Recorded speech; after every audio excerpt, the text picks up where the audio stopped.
여러분 반갑습니다. 주식의 맥모원입니다. 이번 시간에는 삼성중공업에 대해서 기업 내용 살펴보고 향후의 주가 전망에 대해서 한번 살펴보는 시간 갖도록 하겠습니다. 네, 최근에 조선주 업황이 돈다 뭐 이런 얘기도 많은데 그에 발맞춰서 사실 최근에 어떤 종합지수 흐름과는 그래도 별개로 좀 선방한 면이 있다 뭐 이렇게 볼 수 있는데, 그러나 과거의 어떤 엄청난 호황기 05년도에서 08년도 이때 역사적인 호황기를 지나고 지금 현재 전체적으로는 불황기 터널을 지나고 있다 뭐 이렇게 설명드릴 수가 있겠죠. 과거에 고 정주영 회장이 현대 또 유럽의 고객사한테 가서 거북선 지폐를 보여주면서 우리가 이런 민족이다, 배를 만들어서 제때 낚기 하겠다 뭐 이렇게 해서 배를 팔아먹은 그런 역사가 있죠. 그 후손답게 어떤 제조업 피날레 그 중심에서 조선 업황이 한번 멋지게 한번 돈을 벌고, 최근에는 불황 사이클 플러스 이것보다 더 중요한 게 있죠. 보시면 중국 경쟁과 맞물려서 지금 구조적으로 좀 내려가는 면도 같이 있다 뭐 이렇게 설명드리겠습니다. 그럼 우리가 중국과 결국엔 경쟁을 해야 되는데, 물론 뭐 고부와 같이 그 다음에 뭐 기술 이런 면에서는 대한민국이 좀 우위에 설 수는 있겠죠. 하지만 전체적으로 중국은 자체 시장이 크고 그 다음에 규모의 경제 이런 부분에서 저가로 계속해서 치고 들어온다. 그래 시간이 지날수록 계속해서 우리나라의 어떤 경쟁력 기업을 위협할 가능성이 높다 뭐 이런 부분은 변함이 없다고 볼 수 있겠습니다. 그러면 여기서 핵심은 1등 기업만 좀 그래도 봐줄만 하다 뭐 이렇게 설명드립니다. 그러면 삼성중공업이나 대우조선해양 같은 경우에는 그 업계 내에서 일단 현대중공업 다음으로 2위 3위 이렇게 볼 수 있겠죠. 그래서 중국이 갈수록 치고 들어온다 했을 때 향후에 시간이 갈수록 1등 기업을 제외한 삼성중공업이나 대우조선해양 같은 경우에는 갈수록 좀 경쟁력이 떨어질 가능성이 높다 뭐 이렇게 보겠습니다. 이게 장치산업이죠. 일단 기본적으로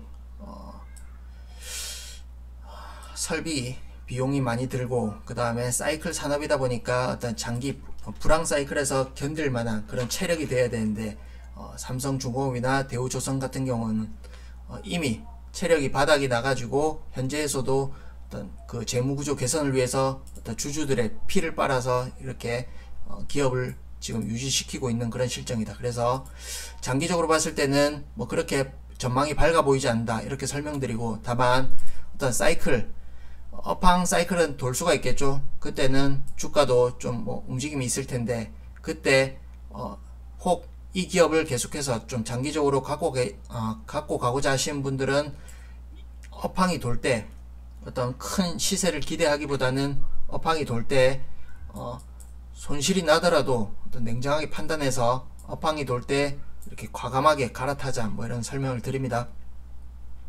일단 그런 결론을 내드리고, 일단 재무구조 한번 좀 더 자세하게 한번 살펴보시면 계속해서 일단 적자가 누적되다 보니까 뭐 유증 계속 진행했다 이렇게 볼 수 있겠고, 그러면 그만큼 개인들이 희생을 했다, 주주들이 희생을 했다 뭐 이렇게 볼 수 있겠죠. 이렇게 했음에도 불구하고 누적된 어떤 적자 규모 그리고 재무구조를 개선하기에는 뭐 거의 밑빠진 독에 물 붓기식으로 좀 부족한 면이 있다 뭐 이렇게 볼 수 있겠습니다. 현재 이건 뭐 증권가의 예상치이긴 합니다만 보시면 2023년도 흑자 전환 성공하고 이후로는 좀 그래도 흑자 구조로 가는 걸로 이렇게 나와 있죠. 최근에 보시면 뭐 3년치 일감을 확보했다 뭐 이런 뉴스도 나오는데, 향후에 어떤 흑자 구도로 간다 하더라도 현재 시종이 한 4.7조 5조 가량 5조 가까이 된다 보겠습니다. 그러면 2024년 기준으로 2,500억 이익이 잡혀 있는데 순이익입니다. 예를 들어서 5천억 잡아 보겠습니다. 25년도 내지는 24년도에 잘 나와서 5천억의 이익이 난다 보겠습니다. 그러면 5천억의 PER 10배 주면 현재 시총이죠. 그래서 그 기대감, 그 다음에 성장성 이런 거 반영해서 충분히 반영해서 만약에 5천억에 40배 주면 네 시총 10조, 그 다음에 주당 가격으로는 만원 되겠습니다. 1만원. 그래서 현재 주가도 현재 이익 그리고 향후 1, 2년 뒤의 이익 이런 걸 비교해도 결코 싼 수준은 아니다. 뭐 이렇게 설명드리고, 네 단적으로 PBR 보시면 네 회사가 계속 적자가 누적되다 보니까 계속 주당 순자산 가치가 떨어지고 있죠. 그런데 지금의 어떤 주가 수준은 네 1배 조금 못 미치죠. 그런데 어떤 포스코나 어떤 그 초우량 기업조차도 PBR이 0.4배 이렇게 그치는 수준인데, 지금의 어떤 PBR은 네 향후에 어떤 업황이 돌아설 걸 기대해서 그나마 좀 이렇게 밸류를 쳐준 수준이 지금의 수준이다. 뭐 이렇게 설명드립니다. 그래서 이 종목이 코로나 팬데믹 이후에 뭐 오름폭도 다른 대형주가 3배, 4배 오른 거에 비해서는 턱없이 수익률이 저조했는데, 뭐 대신에 최근에 어떤 주가 종합지수가 무너지는 그 가운데서 사실 하락률 자체로는 선방한 면이 있습니다. 그래서 어떤 주가의 특징을 보자면 향후에도 추가로 종합지수가 흔들리고 하더라도 크게 막 심하게 부러질 가능성은 뭐 낮아 보인다. 뭐 이렇게 설명드리고, 대신에 뭐 기술적으로 흔들릴 수는 있겠죠. 그러나 이게 올라간다 하더라도 네, 다른 종목에 비해서 여전히 상대적 수익률이 좀 떨어질 가능성은 여전하다. 뭐 이렇게 설명드립니다. 보시면 네 이때 이후에 거의 10분의 1 토막인데, 사실 그동안 계속 유상증자를 통해서 자본 확충을 했기 때문에 이때 수준으로 주가가 갈 가능성은 거의 불가능에 가깝다. 이렇게 설명드립니다. 예를 들어서 주가가 2만원이 가려고 하면 네 시총이 20조가 되어야 되는데, 그러면 뭐 대략 현대중공업은 뭐 시총이 40조 뭐 이런 식으로 된다는 얘기겠죠. 뭐 조선 업황이 뭐 돈다고 하더라도 피날리는 이때 장식하고, 향후 구도는 우리나라 같은 경우에는 고부가 중심으로 해서 소수기업만 살아남는다. 이런 관점 잘 생각해 보시면 좋을 것 같고, 그리고 네 여기 일봉의 천일선 한번 보시면 이때 깨뜨리고 나서 한 번도 올라선 적이 없습니다.